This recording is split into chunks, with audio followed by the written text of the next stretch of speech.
Hello, good morning. Hello, good morning, ma'am. Can you introduce yourself? My name is Cristina A. Buhion, 41 years old, from 144 Almendras, Cugun, Sorsogon City. I'm married. I have a daughter, 10 years old. I have one brother, one sister, and I'm the eldest in the family. Who's going to take care of your daughter when you go to Hong Kong? My sister-in-law. Do you have an experience in working abroad before as a domestic helper? No, ma'am. How about in the Philippines? Yes, ma'am. Who is your employer? Early the Espejo, ma'am. How many are them in the family? 4. How long did you stay in that employer?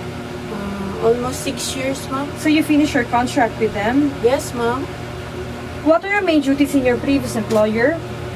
Do a household, marketing, take care of their child, and washing clothes, cleaning the house. Why did you choose to work in Hong Kong?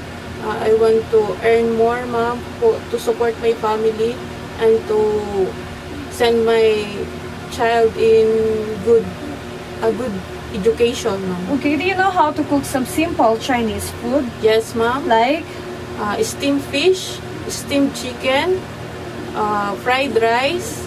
are you willing to learn more? Yes, ma'am. Are you willing to take care of a newborn baby? Yes, ma'am. How about an elder person? Yes, ma'am. Okay, what can you teach to your employer's children?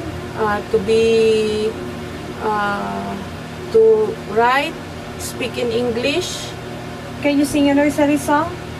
Twinkle, twinkle, little star, how I wonder what you are.